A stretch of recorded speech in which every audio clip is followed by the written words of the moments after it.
Hello everybody, this is Etho. Welcome back guys to the Feed the Beast server. I wanted to show you this. These are all the nodes I captured the other day when I went node hunting. We got lots of Thumbcraft vis here when I need to refill. And it's all primary components, so I don't need the... Whoa! I misclicked, as I often do. Let's take that off. And it's back, it's all good. Yeah, we got lots of energy here if I ever need to recharge, and I don't need the recharging station, although it would help. I'm always worried that kind of stuff is going to get stolen, though. Or raided, I should say, not stolen. If I leave it out in the open here. People can't just steal those things, so that's good. Or raid them. Raid them, that's the word. Yeah.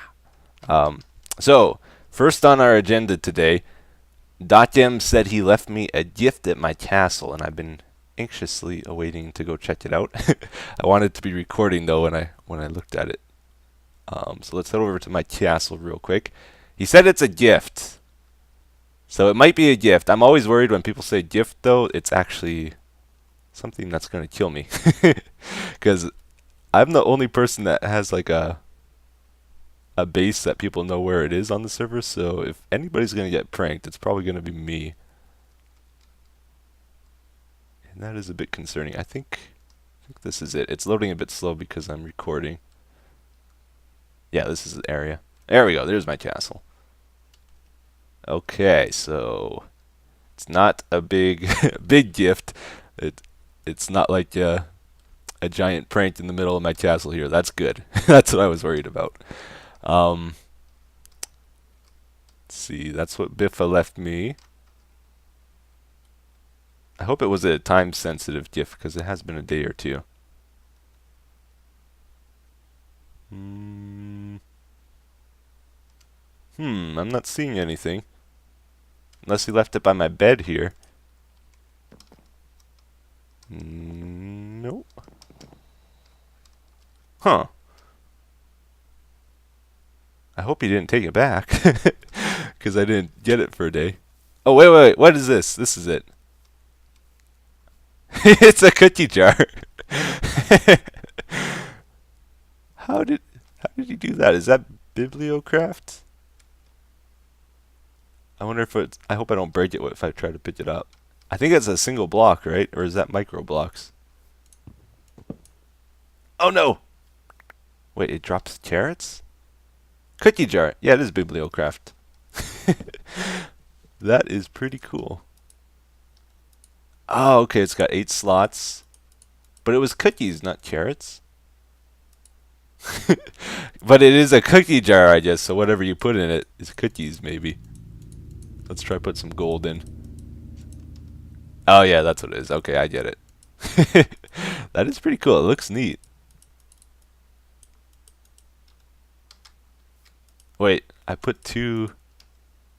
I wonder what happens if you stack all 8 in one slot. Okay, it just takes one spot. I see. Thanks, Doc. That's pretty neat. Oh, I'm getting a little bit hungry, guys. Dinner's only a few minutes away, but I just can't wait. I'm gonna ruin my appetite here. Have a cookie. Ah, so good, so juicy. One of the juiciest cookies I've had all year. Alright, guys, so here's something I want to do real quick today. I want to make a machine that produces clay, or try to anyway. Because I find I go through clay a fair bit, and it's a bit painful to collect it out in the world. Even with a Tinker's Construct shovel that does a 3x3, it still takes time. A lot of horsing around. So what I want to do, looking through the recipes on how to get clay.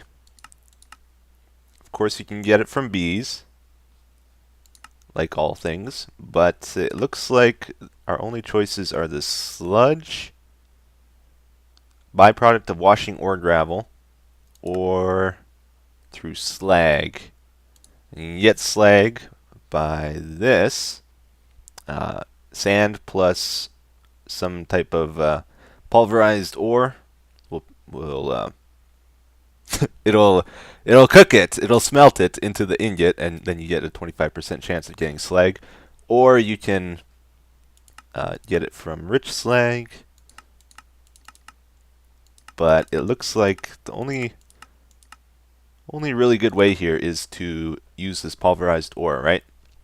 So my plan is get an igneous extruder to make cobble, pulverize that into sand, take the sand into an induction smelter, and take the the smashed up ore. Do this, we'll get slag from that at a pretty low rate, but we don't need a ton of clay. And then after we do this, we got to take this ingot, send it to a pulverizer again, and it'll get it back to the smashed form, and just keep cycling it around and around. And we should be able to get clay from this. We take the slag, we'll put it into a cyclic assembler, I believe, and that should do it. So let me get a few things together, and we'll try to make that happen. Alright guys, so this is the basic idea to it. It's actually really simple. It's just 4 machines. So we got the igneous extruder producing cobble for us. This does not require power. That is pumping it down. The output is to this pulverizer. Pulverizer is converting the cobble into sand and at a low rate gravel. The gravel gets put into this barrel. So this will produce gravel for me too, which is good, because I don't really have a way of getting that, not that I really need it. Then the red output goes to the right, so the sand goes to this, and it's filling it up. And then I have some iron cycling around. This goes down as the smashed form. This converts it back to the ingot. The ingot goes around, gets smashed, and it just keeps going around and around. And it's producing slag. Not super quick. I don't need it really quick though, so this is fine. And it's basically just making this from power. So that's good. Now we got to take the slag and convert it into the clay. And it turns out I didn't really think of this, but I'm gonna need dirt too. And from what it looks like, there's not super great ways of getting dirt. You can get it from plant balls, scrap boxes. Don't really know how that works. And this thing, I don't even know if this thing even works, to be honest. So I think I might just manually input it, because I tend to get a lot of dirt, and I don't know what to do with it usually, so I just throw it away on the ground. So I'll just fill up a barrel of dirt, I guess, and this thing will make clay as I give it to it. Okay, so I've never used a cyclic assembler before. I'm trying to figure it out right now. But the recipe we're doing, let's see, use. This one here, you can see water bucket is involved. And the nice thing about this is it has a tank for fluids, so we can just directly give it water. And we don't have to horse around with water buckets every time.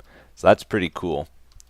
And it turns out there is something called a machinist's workbench, which I think we use to create our recipe. Like so. Get the dirt down.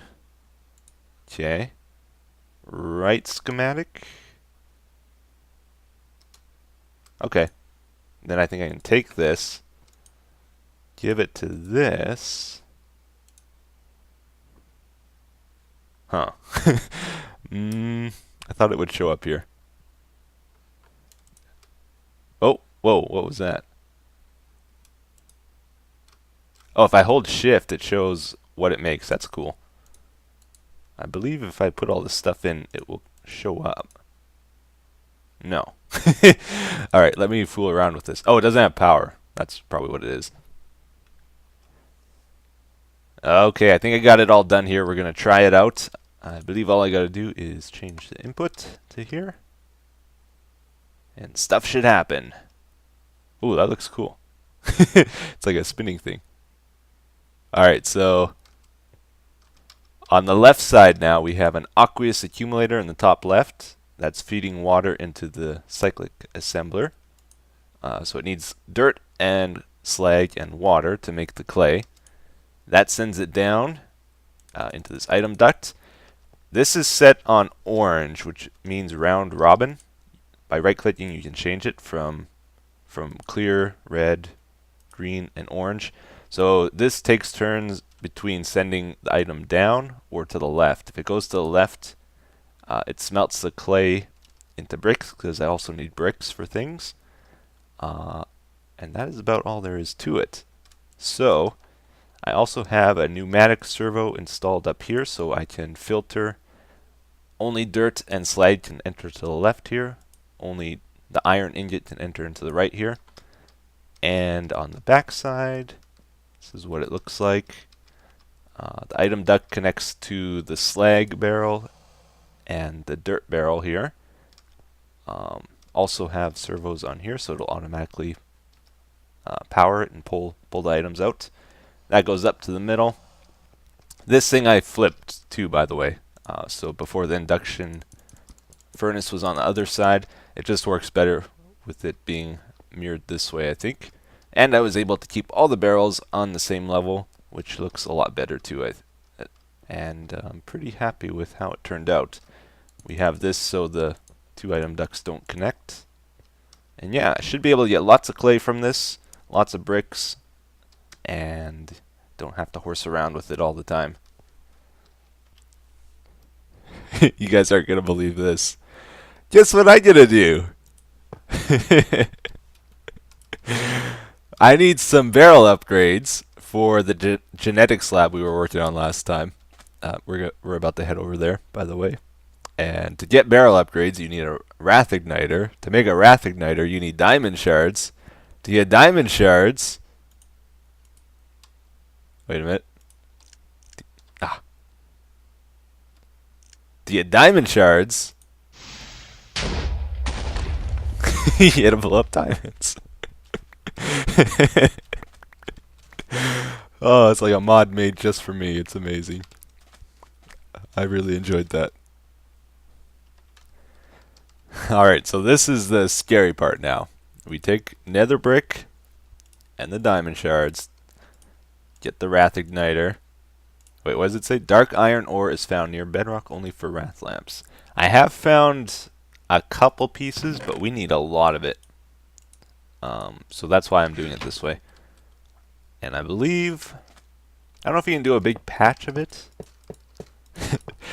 If I mess this up, in fact, I don't even remember how it works, but like all this sand's gonna turn to glass if it still works the same way it did before.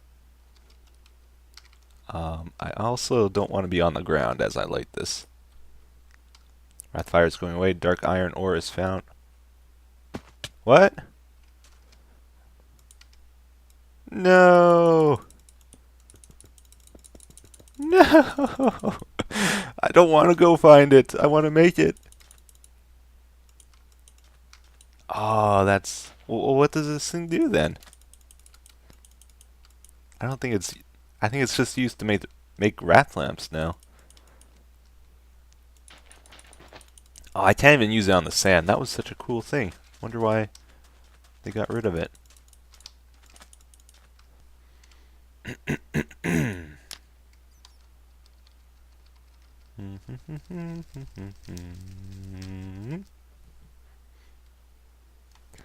Okay guys, so new plan. We're going to try these deep storage units out instead of using barrels. These are pretty pricey though. They even take a tesseract frame full of the ender juice, the resonant ender, and it takes these strong boxes, which are relatively pricey. So hopefully this works okay. Otherwise I'm not really sure what we'll do.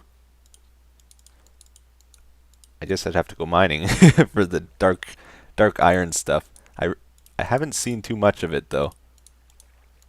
I don't know what I'm doing there. Was that not it? Oh, I bet you I mixed those two up. Okay, hardened strong boxes. Oh, they don't stack. Are you kidding me? Oh, this is a disaster. I'm not recording this. I'm gonna do it off camera. And here we are at our genetics lab. This is where we are creating and storing mobs of all different types, is the goal anyway. So I want to move these safari nets out of the barrel into this thing, because it turns out I can only store 64 in here. I thought I'd be able to hold more, and I need an upgrade, because 64 isn't very many. And this thing seems pretty good. 81, 83. I made 8 of them total. So when I break it, thankfully all the items don't spill on the ground. It stores it inside the thing, so it says it's got 84 in. Otherwise, like if you had thousands of items and you broke it, you could probably crash a server, which is the way things used to work a lot with these mod packs. You have to be really careful what you were doing. But it seems like a lot of this stuff has been made more convenient and idiot-proof with newer versions of all these mods, which is very good. Mod makers are doing excellent work. I think I saw something break there. Uh-oh. So I want to try put it in here. Hopefully that didn't mess everything up. Let's get these in there. Alright, this is still making them, so we're at 89, 90. Okay, that seems to be working okay, and... oh, that was a barrel that launched. Okay. Very good. All seems to work still. I did like the display the barrel had, but this is fine. Yeah, seems to work just the same. So, I'm going to use that for storing the safari nets, the empty ones, but also the ones with the mobs in, which we're going to set up a wall of that over here. So I got to mine some of this out. I wanted to try grass down here too. I think it looks pretty nice. So this is our deep storage setup. Just 7 of them. If we want more, we'll expand this wall, of course. We want to see if they work well before we make more of them, though, because they're expensive. The input is coming in below here and runs to the back of them. And then when we want to output the mobs somewhere, they'll run down this middle track. And most likely we're going to use a tesseract, and we'll be able to move the mobs anywhere we want in the world. It's going to be amazing. So one slight problem we got to work out here before we really get this thing running. I'm having some mobs spawn on the outside here. I tried putting micro blocks to see if that would stop them from spawning outside my cage, and it didn't quite do the trick. So we need full blocks of some sort. I've only had them come out on this side though, so maybe we'll just put glass and some infernal bricks over there and there. I need one more piece of glass. Come on, where is it? I know I got another one somewhere. Oh, here we go. There's lots in here.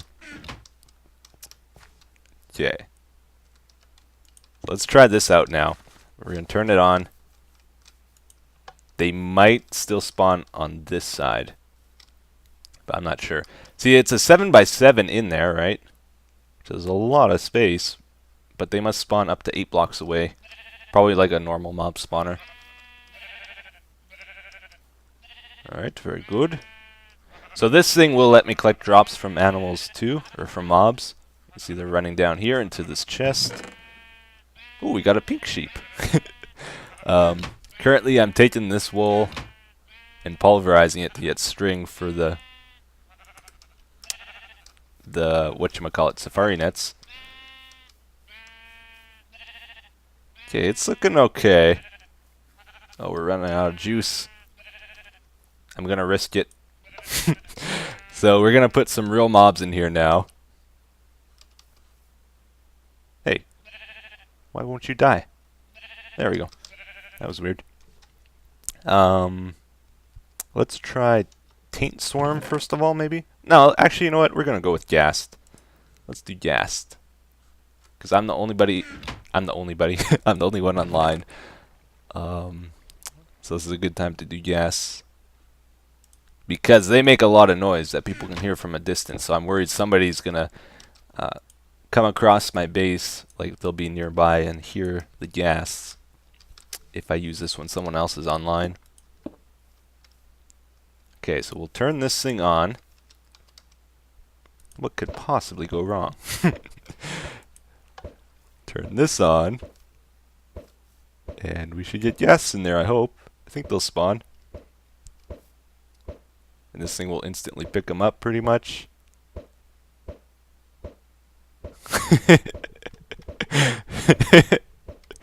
Oh, that looks so goofy. Alright, so the... Oh, he died. Oh, I have my grinder on still. Let's shut this off. Yeah, seems to be working. Stored. 0 gas. I bet you it's going 1 in each of these. Yeah. I think that's what's happening. Wait a minute. Where are they running to? Well, I guess there's no more gas. Let's spawn a few more gas. Oh no, we are still spawning gas. Where are they going to? Or are they getting stuck? Here, let's shut it off for now. I think it's jammed. Oh, they're probably in the chest. Yeah, those are all their gas. Why is stuff getting stuck?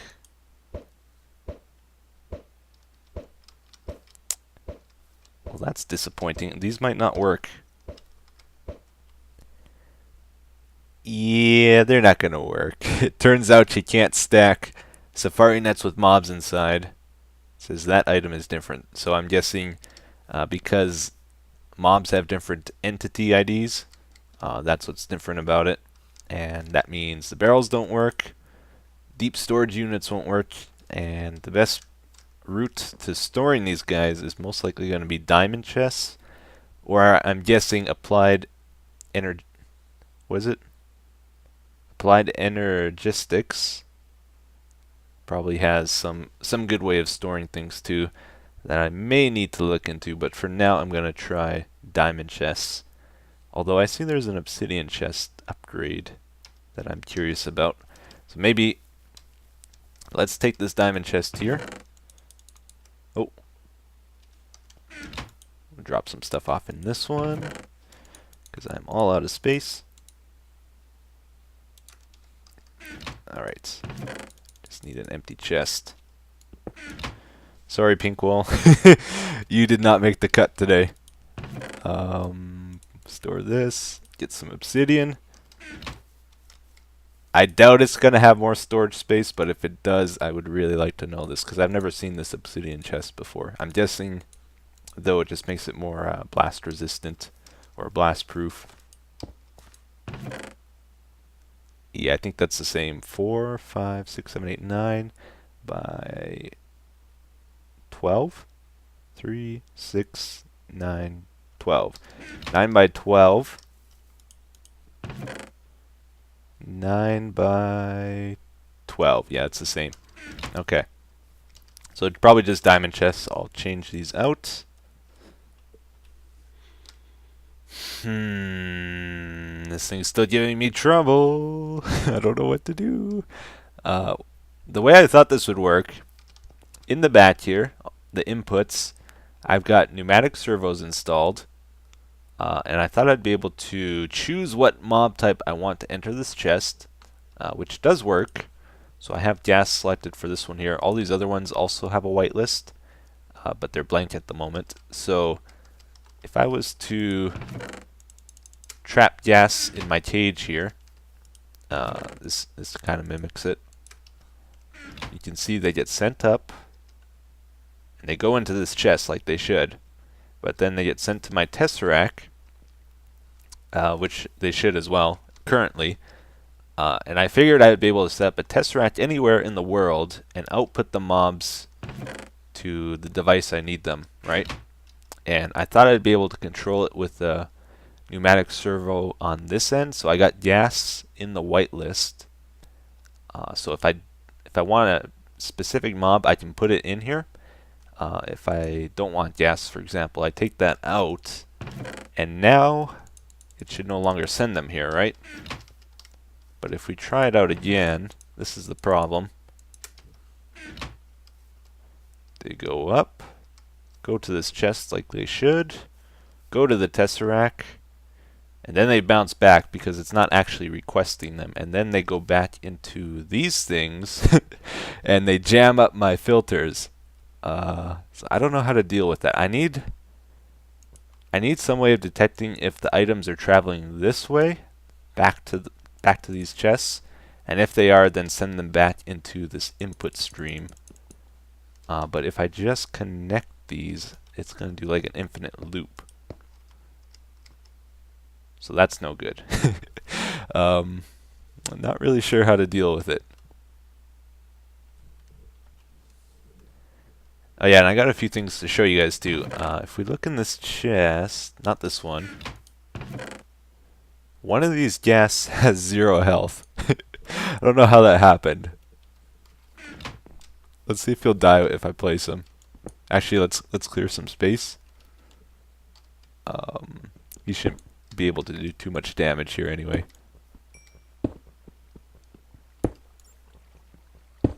Alright. So we're going to pop this guy down and just see what happens.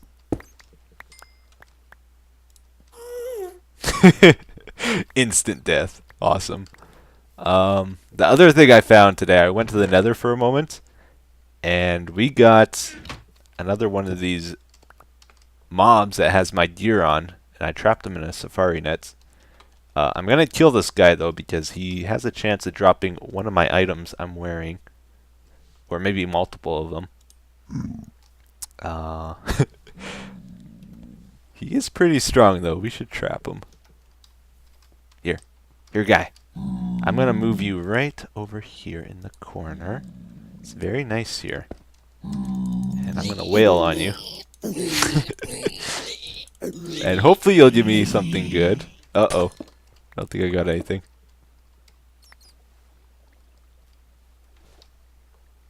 No, I don't think he dropped anything. I don't see it. The one time I got a nano suit helmet. Let's see, that's gold. Yeah, I didn't get anything. Too bad. I was really hoping to get some of these pants or these boots. That would have been cool. I did make a duplicate of this guy. So I'll be able to add him to my force of powerful mobs that I will hopefully be able to figure out and store here and all that fun stuff once I get this worked out. What does this say? Ricky walked into a cactus while trying to escape giant. So in this area, guys, I was just flying by and I saw a ton of leaves despawning. So I just want to check it out. It could be by someone's base. Let's just punch a few holes and see what we uncover, if anything. No, nothing down there. You'd have to be pretty foolish, though, to chop down trees right above your base. So I don't think we're going to find anything. But it doesn't hurt to look. If I was to guess, I would say their base is somewhere in this water. Oh. Whoever's base this is. If it is someone's base around here.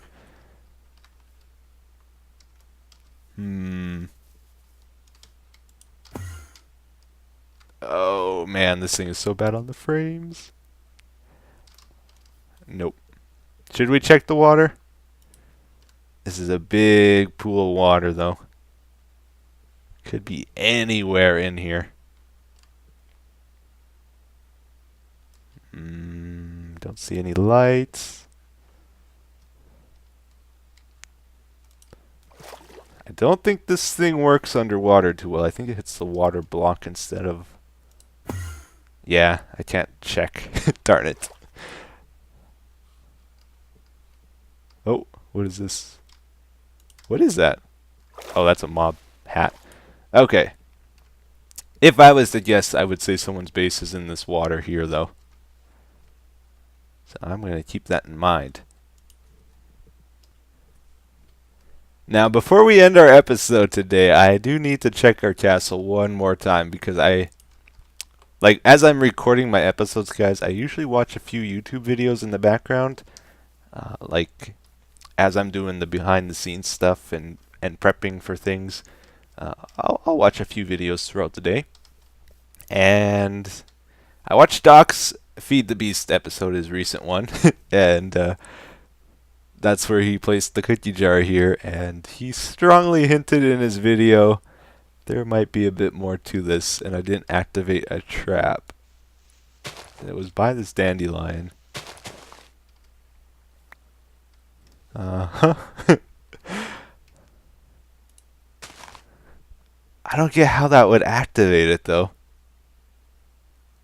Because he had the cookie jar above. Does the cookie jar output a redstone signal?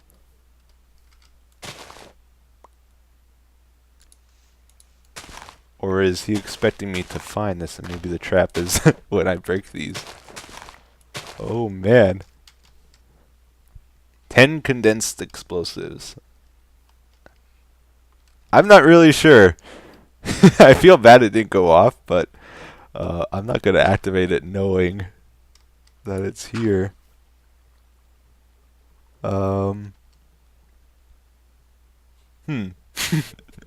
Alright, well, we got 10 free condensed explosives, I guess. I don't know. I don't see how the cookie jar would have activated this. But I don't know how bibliocraft stuff works either. Alright. Well, that's going to be it for today, guys. So the genetics lab, the reason we're doing that, by the way, instead of working on our castle here, is because we're going to be needing that for our base defense. When the safe biome is lifted, I need I need a lot of defense for this place. And one of the best ones I can think of is using mobs, because I can easily just, take a Safari Net launcher,